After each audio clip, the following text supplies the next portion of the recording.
ನಮಸ್ಕಾರ ಸ್ನೇಹಿತರೆ, ನೀವು ಇನ್ನೂ ನಮ್ಮ ಚಾನಲ್ಗೆ ಸಬ್ಸ್ಕ್ರೈಬ್ ಮಾಡ್ಕೊಂಡಿಲ್ಲ ಅಂದರೆ ಈಗಲೇ ಸಬ್ಸ್ಕ್ರೈಬ್ ಮಾಡ್ಕೊಳ್ಳಿ. ನಾಳಿನ ಸಂಚಿಕೆಯಲ್ಲಿ ಏನಾಗ್ತಿದೆ ಅಂತ ನೋಡೋಣ. ಸೂರ್ಯ ಮೀನಾ ಕೊಟ್ಟಿರೋ ಬಟ್ಟೆನ ಹಾಕೋತಾನೆ. ಚೆನ್ನಾಗಿ ಕಾಣಿಸ್ತಿದ್ದೀನ ಅಂದಾಗ ಸೂಪರಾಗಿ ಕಾಣಿಸ್ತಿದ್ದೀರಾ ಅಂತ ಹೇಳ್ತಾಳೆ ಮೀನಾ. ಸರಿ, ನಾನು ಇನ್ನು ಬರ್ತೀನಿ ಅಂತ ಸೂರ್ಯ ಹೋಗ್ತಿರ್ತಾನೆ. ರೀ, 1 ನಿಮಿಷ ನಿಂತ್ಕೊಳ್ಳಿ ಅಂತ ಮೀನಾ ಹೇಳ್ತಾಳೆ. ಏನಮ್ಮ ಅಂದಾಗ ಇನ್ಶೂಟ್ ಮಾಡೋಕ್ಕೆ ಅಂತ ಹೋಗ್ತಿರ್ತಾಳೆ. ಆಗ ಏನಮ್ಮ ಮಾಡ್ತಿದ್ಯಾ ನೀನು, ಸೊಂಟಕ್ಕೆಲ್ಲ ಕೈ ಹಾಕ್ತಿದ್ಯಲ್ಲ ಅಂತ ಸೂರ್ಯ ಹೇಳ್ತಾನೆ.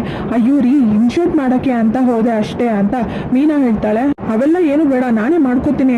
ಅಲ್ಲ, ನೀನು ಒಂದು ಕೆಲಸ ಮಾಡು, ಆಚೆ ಹೋಗು, ನಾನೇ ರೆಡಿಯಾಗಿ ಬರ್ತೀನಿ, ಹೋಗು ಆಚೆ ಅಂತ ಮೀನಾನ ಕಳಿಸ್ತಾನೆ. ಇಲ್ಲ, ನಾನು ಇಲ್ಲೇ ಇರ್ತೀನಿ ಅಂತ ಮೀನಾ ಹೇಳಿದಾಗ ಹೋಗಮ್ಮ ನೀನು ಅಂತ ಸೂರ್ಯ ಈಚೆ ತಳ್ಳಿ ಬಾಗ್ಲ ಹಾಕೋತಾನೆ. ಲೋ, ಯಾಕೋ ಹೀಗೆ ಹೊಡ್ಕೋತಾ ಇದ್ಯಾ, ನನ್ನ ಹಾರ್ಟ್ ಯಾಕೆ ಇಷ್ಟು ಜೋರಾಗಿ ಹೊಡ್ಕೋತಾ ಇದೆಯಲ್ಲ ಮೀನನ್ನು ನೋಡಿದ ತಕ್ಷಣ ಅಂತ ಸೂರ್ಯ ನಾಚ್ಕೊಂಡು ನಗ್ತಾ ಇರ್ತಾನೆ.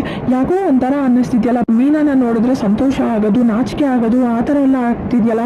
ಸೂರ್ಯ, ನಿನ್ ಕಂಟ್ರೋಲ್ ತಪ್ಪದ್ದು, ಆರಾಮಾಗಿರು ಅಂತ ಹೇಳ್ತಾನೆ. ಹಾಗೆ ರೆಡಿಯಾಗಿ ಇನ್ಶರ್ಟ್ ಮಾಡ್ಕೊಂಡು ಹೊರಗಡೆ ಹೋಗ್ತಾನೆ. ಅದನ್ನ ನೋಡಿದ ತಕ್ಷಣ ಮೀನಾಗೆ ತುಂಬಾನೇ ಖುಷಿ ಆಗುತ್ತೆ.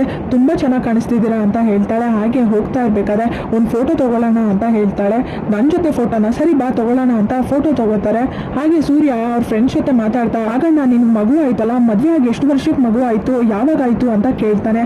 ಅದು ನಮ್ಗೆ ಸ್ವಲ್ಪ ಪ್ರಾಬ್ಲಮ್ಮು, ಅದೇನೇನೋ ಕಷ್ಟಗಳಿತ್ತು, ಅದಕ್ಕೋಸ್ಕರ ಅಂತ ಮದುವೆ ಆಗಿ 3-4 ವರ್ಷ ಆದ್ಮೇಲೆ ಮಗು ಆಯ್ತು ಅಂತ ಹೇಳ್ತಾರೆ. ಅಯ್ಯೋ, ಹಾಗಾದ್ರೆ ಮೊದಲು ನನಗೆ ಅದೇನೇನು ಸಮಸ್ಯೆ ಅಂತ ಹೇಳೋಣ, ಆ ಸಮಸ್ಯೆ ಎಲ್ಲ ನಾನು ತಗೋಬೇಕು, ನಿನ್ಗೆ ಅದೇನೇನು ಸಮಸ್ಯೆ ಆಯ್ತು ಒಂದು ಬಿಡದೆ ಹೇಳು, ಆ ಸಮಸ್ಯೆ ಎಲ್ಲ ನನಗೂ ಆಗ್ಬೇಕು ಅಂತ ಸೂರ್ಯ ಹೇಳ್ತಾನೆ. ಏನೋ ಆಯ್ತು, ಈ ತರ ಮಾತಾಡ್ತಿದ್ಯಲ್ಲ, ಸಮಸ್ಯೆ ಯಾಕೋ ನಿನ್ಗಾಗ್ಬೇಕು ಅಂತ ನಗ್ತಾ ಇರ್ತಾರೆ ಸೂರ್ಯನ ಫ್ರೆಂಡ್ಸ್ ಎಲ್ಲ. ಎಲ್ಲಿಗೆ ಸಂಚಿಕೆ ವಿಡಿಯೋ ಮುಕ್ತಾಯವಾಗಿದೆ. ಲೈಕ್ ಮಾಡಿ, ಶೇರ್ ಮಾಡಿ, ಕಮೆಂಟ್ ಮಾಡಿ, ಸಬ್ಸ್ಕ್ರೈಬ್